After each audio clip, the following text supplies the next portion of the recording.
Welcome back to another episode of Effortless Coding. My name is Sam and I'm glad that you joined us in this episode. In this particular episode, we'll talk about one of those tags within the form tag, and it's called the input tag. Now you'll realize that the most basic type of form control is a text box. And in HTML, we actually have two types of text boxes. We have what we call the single line text box, and we have the multi-line. Now, normally the single type of text box is just called a regular text box. The multi-line text box, we normally refer to it as a text area. So we will talk about the input tag. The input tag has different other types of, apart from just text, the text type. We have checkbox, we have a radio, we have a calendar and all that. So that should be actually an assignment I should give you. How can you create a calendar using the input tag? How are you going to create checkboxes using the input tag? How are you going to create radio buttons using the input tag? In this particular episode, we'll just focus on the regular text box. So you have an assignment, and I hope before the next episode, you'll have done that assignment or done your research on that. Now, for us to create the single text box, single line text box, we'll use the input tag with a type text, as you can see on my screen. Now, the basic attributes that are needed for any input tag is the type and the name. The name attribute basically refers to a reference that will be made when you submit the form, so that it picks the input that you'll have used within that single line text box. The type, as I've said, will just refer to the kind of, the type of that particular input. So it can be the regular text box, it can be a radio button, it can be a checkbox and all that. Those are the basic functional attributes. But there are other attributes, as you can see on our screen. The input tag has other attributes just like other tags, like we have accept, we have alt, we have autocomplete, we have checked, we have dir name, we have disable, we have form, we have read-only, required, and all those that you can see on the screen. There are so many, I can't mention all of them, but as you can see on the screen, there are different attributes that you can use the input tag. I would also want you to go and do more research on that, because once in a while we'll be using those attributes, and I hope by then you'll have known what they mean or how they're used. Now, as I said, text is just one type. Yeah, there are other types.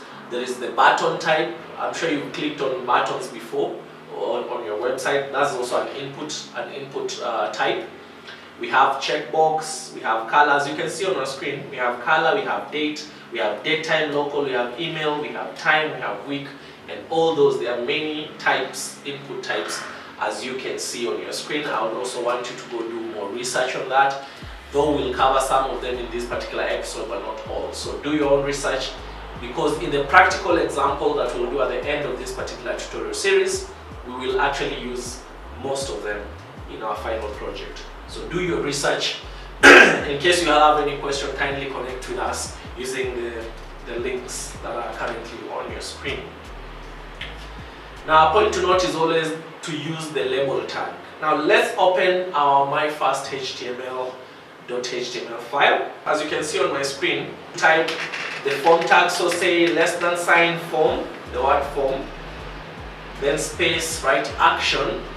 Now this action should actually be posted within this same document. So just say action is equals to double quotes. Within the double quotes, just write the name of this file, which is my first HTML project.html. Then after that, put a space, then write method is equals to open double quotes. In the double quotes, write post. Remember, I told you there is the method post and also method get, but in this case I prefer using post. There are people who also prefer using get, but I prefer post because it encompasses the use of other attributes. So for now, we'll just use those two, then type the greater than sign to close the opening form tag. So by that, we've already defined that whatever is happening after will be a form. So we've already opened our form. So I want us to do an input. Now it's always recommendable for every input to do a label tag. Now a label tag actually helps ease of accessibility when you define a label before you put the input tag. So if you want input for your first name, it's always good to have a label for that specific first name. So just use the label tag as you can see on my screen. Open the label tag, say less than sign, the word label, then greater than sign. Now before the greater than sign, I would want also to do a reference to that particular input tag that we'll be creating.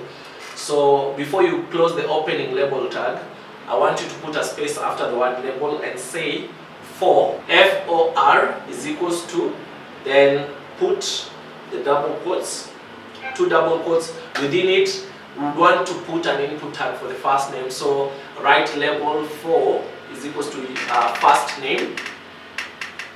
Then close that tag with a greater than sign. Close the opening tag with a greater than sign.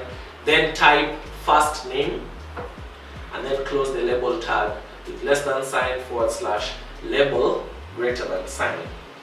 Now under that, now let's put the input tag for the first name. So say less than sign input, then space type. As we've said, since it's a single line text box, we'll say the type will be equals to text. So say type is equals to double quotes, within the double quotes write text.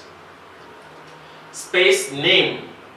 Name will be equal to double quotes, say first name. Remember my naming convention, I always use the first word will be in small and the last word will start with a capital.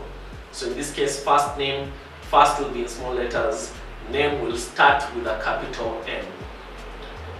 Then once that is done, remember we did a label and we said label for first name. For you to reference the label to link it with this particular input tag, we use another attribute called ID. So just put a space and say ID is equals again to first name. By that, we would have actually linked it to the label. Now you've realized that we've also used the name, the attribute name here. What basically this means is whatever input that will be entered in this particular input tag will now be referred when you're submitting this form to wherever it is that it will go. It will actually hold that variable name, or rather whatever it is that you entered will be referenced using that particular attribute called name. So that is done. Once you've done that, I want you to save it and go to your browser and open that particular page, or if you open, just refresh it. You should be able to see a box where you can enter your name. But right now we've not created code to submit and also process that data. I just wanted you to know how to do the input tag. So remember, we have different types. We also have, if you want to put, for example, a phone number, the type will be TEL, meaning telephone. So TEL, so instead of text, you'll put TEL. If it's a password, and sometimes you enter passwords in websites, and the password is not seen, it's actually replaced either by a star or a dot, or a circular something, bullet. So in such a case, the type is always defined as password. So there are different types that I want you to go and do research on.